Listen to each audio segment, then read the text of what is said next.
Intara y'Uburengerazuba.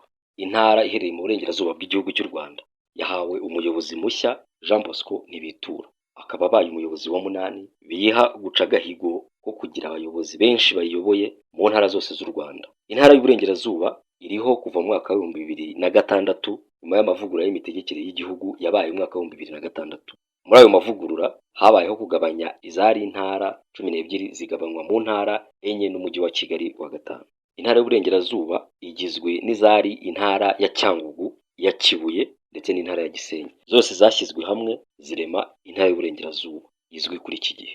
Izo ntara uko ari eshatu zikaba zari zifite umwihariko wo gukora ku kiyaga cya Kivu. Ari nako bimeze ku ntara y'Uburengerazuba, aho uturere 5 muri 7 tuyigize twose dukora ku kiyaga cya Kivu. Utwo turere tugize intara y'Uburengerazuba ni akarere ka Rusizi, Nyamasheke, Karongi, Rutsiro, Rubavu, Nyabihu na Ngororero.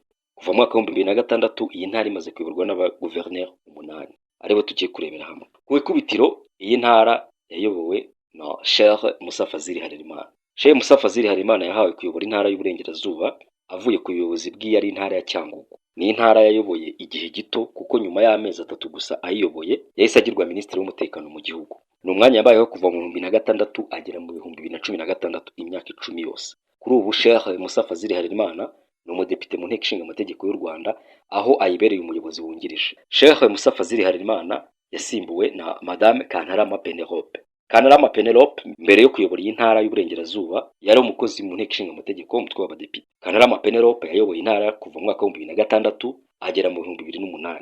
Yayivuyemo aba umunyamabanga uhoraho muri Minisiteri y'Umutekano mu gihugu. Iyi minisiteri nayo yaje kuyivamo yerekeza muri Sena, ariho yaje kumenyekana cyane, nyuma aza kwegura, ntabwo yongeye kukumvikana mu ruhando rwa politiki. Mu 2008 Kantarama Penelope ku buyobozi bw'intara yasimbuwe na Kabahizi Celestin. Kabahizi Celestin yayoboye kuva mu mwaka wa 2008 kugera mu mwaka wa 2013.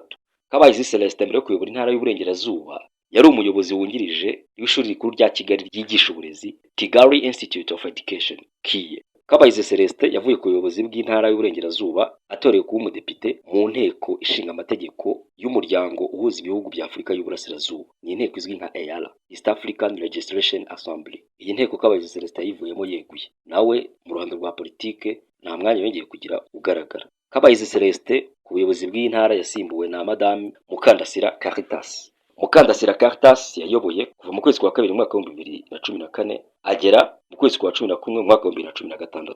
Mbere yo kuyobora iyi ntara, Mukandasira Caritas yari umudepite mu nteko ishinga amategeko y'u Rwanda. Yavuye kuri ubu buyobozi bw'intara agirwa umuyobozi wungirije w'ubugenzuzi bukuru bw'ihame ry'uburinganire, urwego ruzwi nka GMO, Gender Monitoring Officer. Mukandasira Caritas yasimbuwe na Munyantwari Alphonse. Munyantwari Alphonse yabaye guverineri w'intara y'Uburengerazuba avuye kuyobora intara y'Amajyepfo.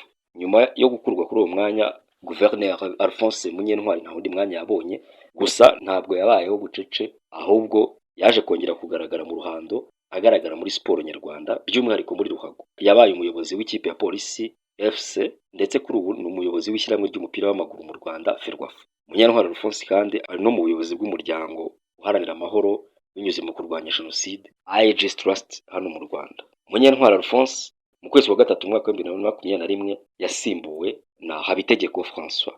Habitegeko François yabaye guverineri w'intara y'Uburengerazuba avuye ku buyobozi bw'akarere ka Nyaruguru. Ni intara yayoboye kugeza mu kwezi kwa 8 mu mwaka wa 2023 ubwo yakurwagaho bisa nko kwirukanwa kuko itangazo ryavuga ko yahagaritswe kubera ibibazo byari biri mu ntara yayoboraga. Habitegeko François yasimbuwe na Lambert Dushimimana. Lambert Dushimimana mbere yuko ayobora intara y'Uburengerazuba yarasanzwe ari umusenateri muri Sena y'u Rwanda. Hambere yabanje no kunyura muri komisiyo y'igihugu yo kuvugurura amategeko, ari umuyobozi wayo wungirije. Kuri ubu Dushimimana Lambert kuva ku itariki 23 z'ukwezi kwa 11 mu mwaka wa 2024, nyuma y'umwaka urenzeho amezi make asaga 3, yavuye kuri ubu buyobozi bw'intara asimbuzwa Jean Bosco Ntibitura. Jean Bosco Ntibitura akaba yarasanzwe ari umuyobozi mu rwego rw'igihugu ushinzwe iperereza, akaba ari we muyobozi mushya w'intara y'Uburengerazuba. Impinduka ku buyobozi nizisanzwe cyane ko umuyobozi uriho wo kuri urwego rwa guverineri ni umuyobozi udatorwa, ahubwo aratoranywa agashyirwaho mubasha bufitwe na nyakubahwa perezida wa Repubulika uko amushyiraho niko ashobora kumukuraho kubw'impamvu runaka. Nk'uko twagiye tubibona uko abayobozi bagiye basimburana,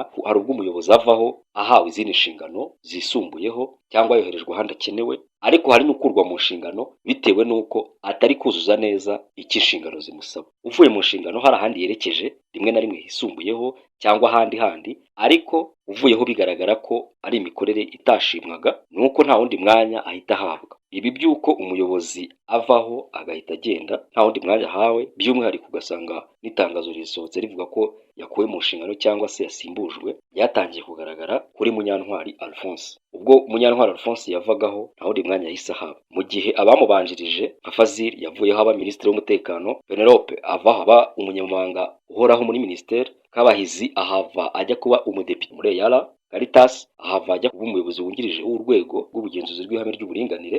Munyantwari Alphonse niwe wavuyeho, abaturage cyangwa n'abandi ntibamenye igituma avuyeho, ariko ntiyahise ahabwa undi mwanya. Nk'ufite ubunararibonye mu miyoborere yirwanyeho, ubu ni umuyobozi wa Ferwafa. Abandi nka Habitegeko François we ava kuri uyu mwanya, itangazo ryasohotse rivuga ko yahagaritswe mu nshingano, ni ukuvuga ko yakuwe mu kazi, yirukanwe. Ntabwo ari ukuvuga ko yimuwe ngo ashyirwe ahandi, wenda ashobora kuzibukwa agahabwa izindi nshingano, ariko kuri icyo gihe kuri ubuyobozi bw'intara ho yarahirukanwe, yakuweho. Undi umusimbuye nawe Lambert Dushimimana, nawe nuko nta wundi mwanya yahise ahabwa wenda ngo ahinduriwe inshingano, nawe yakuweho. Ikigaragara kuri aba guverineri basa nk'abirukanwa cyangwa bakurwa mu nshingano, bagenda nyuma y'inkurikizi, nyuma y'umusaruro w'imiyoborere y'uturere two mu ntara. Ibi bishatse kuvuga iki? Ubwo Habitegeko François yagendaga, intara y'Uburengerazuba imiyoborere yayo yari yabaye ndanze, yigaragaje cyane mu nkundura y'abameya beguye muri icyo gihe. Uwari meya wa Nyamasheke ubwo Habitegeko François yari guverineri yareguye, uwa Karongi aregura, uwa Rubavu aregura. Muri Rutsiro ho byabaye agahomamunwa, uretse kugenda kw'abayoboraga akarere n'iyari inama njyanama yose yakuweho. Icyo gihe ubuyobozi bwafashwe n'ibiro bya minisitiri w'intebe birebererwa na minisitiri w'ubutegetsi bw'igihugu, birumvikana hanashyirwaho umuyobozi w'akarere w'agateganyo, kuko nyine nta njyanama akarere kari gafite, nta mujyanama kari gafite n'umwe waba yavamo uyobora akarere by'agateganyo, kuko njyanama yose yari yakuweho. Icyo gihe ibibazo by'akarere ka Rutsiro nta gushidikanya ko ari byo byanatumye Habitegeko François nawe akurwa mu nshingano, kuko yitwaye mu bibazo byagaragaye ko yananiwe inshingano. Mu nshingano za guverineri ubundi aba ari nk'umujyanama wo kureberera imikorere y'uturere, areba uburyo bohereza amategeko, izo nama ze zikorohereza abo bayobozi b'uturere, kuko niwe uba asa n'umuhuza w'ubuyobozi bukuru n'akarere muri rusange. Ushatse bavuga ko ari umusifuzi y'imitegekere y'uturere, agenda areba buri kamwe akebura. Nyuma y'amategeko abameya bakagenda ndetse nawe akajyana nabo, haje imiyoborere mishya ya Lambert Dushimimana n'abayobozi bashya. Nyamasheke yabonye umuyobozi mushya, Karongi ibona umuyobozi mushya, Rutsiro ibona umuyobozi mushya, ndetse na Rubavu ibona umuyobozi mushya. Kurya bavuga ngo urwishe ya nka ruracyayirimo, ngo ntaho bukikera, nanone ya miyoborere irongeye ibaye ndanze. Uwari meya wa Karongi utamaze n'umwaka, Mukase Valentine aregura. Dr Kibiriga Lisette wayoboraga akarere ka Rusizi nawe aragiye. Nta n'uwavuga ko ejo cyangwa ejo bundi tutazumva hari undi mumeya nawe ugiye. Kugenda kwa meya si igitangaza kuko uko yaje ni nako agenda, ariko nanone kuba akarere cyangwa se umuyobozi agenda atamaze n'iminsi, iki nacyo ni ikibazo. Ikibazo rero cy'imiyoborere y'intara y'Uburengerazuba cyangwa n'intara muri rusange, uretse ko bigaragara ko ari umwihariko w'intara y'Uburengerazuba, dore ko kuva mu mwaka wa 2006 kugera ubu bigaragara ko muri ino ntara nta muyobozi wari waramba nk'uko ahandi abameya bamara imyaka 10 bemerwa n'amategeko. Nta muyobozi mu ntara y'Uburengerazuba wari wamara iyo myaka mu turere twose. Uwagerageje gusatira ku gahigo ni wayoboraga akarere ka Karongi, Bwana Kayumba Bernard wayoboye imyaka 9 akarere ka Karongi, ariko nawe ku munota wa nyuma akarananirirwa mu nzira. Aha rero niho umuntu ashobora kwibaza ngo ubundi imiyoborere y'intara y'Uburengerazuba cyangwa no mu turere bipfira. Kuba guverineri ahinduka byo bizahoraho, cyane ko guverineri burya aba areberera imikorere y'abameya, ariko ikibazo umuntu yakirebera kuri ba meya cyangwa se ku bayobozi b'uturere. Abayobozi b'uturere nabo ikibazo cyabo iyo bagenda bavuga ko bagiye ku mpamvu zabo bwite, ntibavugwa icyabananije cyangwa impamvu itumye bagenda, kugira ngo n'utora cyangwa utoranya amenye icyo undi yazize maze akigengesereho atoranya ugiye kuza mukurikiye. Icyo ni kimwe ku bayobozi bagenda batengushye abo bakoreraga, aribo bitwa abaturage, niba ari byo koko, niba ari bo bakorera. Ikindi ni ukwibaza uburyo aba bayobozi b'uturere bajyaho. Ubusanzwe byitwa ko umuturage ari utora umuyobozi w'akarere, ariko mu by'ukuri umuyobozi w'akarere hano mu gihugu ashyirwaho. Ahangaha reka nce umurongo ku kintu, niba wari ukize ukizirikane, niba utari ukize ukimenye. Ujye utandukanya gutora no gushyirwaho. umuturage ashobora gutora umuyobozi ariko ntabwo ari we umushyiraho. Ngira ngo ibyo urabyumva neza, nshobora kubyifashisha nk'urugero. Duherutse mu matora aho twatoye umukuru w'igihugu n'abadepite. Mu matora y'abadepite twatoraga abadepite ariko mu by'ukuri ntabwo ari twe tubashyiraho. Ababashyiraho babashyira kuri lisite, bagahamagara abaturage ngo muze mwemeze cyangwa muhakane niba aba bantu mubemeye, bakareba ikigero mubemereyeho. Ni nk'uko amatora muri Amerika tumaze iminsi tubyumva, amatora ya perezida wa Leta Zunze Ubumwe za Amerika, aho umuturage atahita atora perezida ahubwo atora uzamutorera. Amatora y'abayobozi b'uturere nayo asa nkayo, aho umuntu atora uzamutorera. Nk'ubu ngubu mu turere aba bayobozi bari kwegura, abayobozi bazatorwa ariko nta muturage wo muri utwo turere uzatora meya, ahubwo atorwa n'abo batoye ngo bazabahagararire. Ibyo byose umuyobozi w'akarere ukuntu abaturage baba bamuhanze amaso, ntabwo yagakwiye kuba bamutoranyirizwa. Ikindi ngo abashyirwaho noneho ngo baze abandi ngo bakore igisa no kumutora. Aha naho abatoranya abayobozi bagakwiye kukigaho. Ese igihe ntikigeze ko umuyobozi w'akarere azajya atorwa n'abaturage? Ubu ntabwo turi mu mwaka w'1994, ntituri mu 2004, tugeze mu mwaka w'2024. Abaturage benshi barajijutse,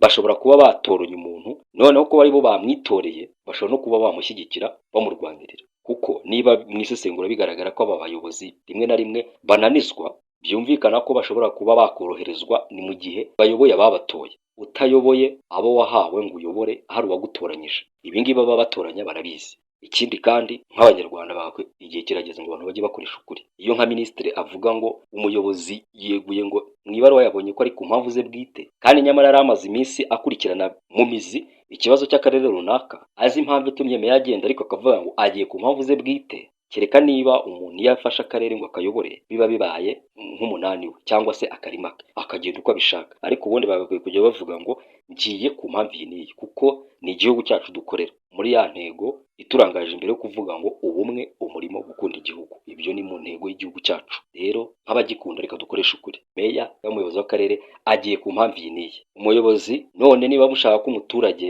ayoboka umuyoboye, kuki mubigira ubwiru? Niba yari yemeye kumuyoboka ariko ntamenye ikimujyanye, kuki noneho undi amukurikira buhumyi? Ubyibuke turi mu mwaka w'2024, ntabwo tukiri mu 2004, nta nubwo turi mu 2014. Abashaka igisubizo rero cy'imiyoborere y'uturere barebe niba igihe kitageze ko uburyo bw'imiterere y'imiyoborere y'uturere igihe kitageze ngo ihinduke. Uburyo abajya muri inama ya njyanama, uburyo bayijyamo, abatoranywa ngo bayobore akarere, uburyo bajyaho cyangwa se n'umubare wabo niba uhagije cyangwa niba udakwiye guhinduka. Turabivuga gutya ariko ntituzi neza ikiba cyabajyanye kuko ntibabitubwira, bavuga ko ari impamvu zabo bwite. Ubwo n'umuturage nawe natabayoboka cyangwa niba batamwumvise, ubwo nawe azavuga ko ari impamvu ze bwite, maze ibintu byose bihore ari mu bwiru. Urakoze cyane kubw'uyu mwanya uri mushya kugira ngo tujye duhorana. Ukora subscribe, urakoze cyane, dusubire ubutaha.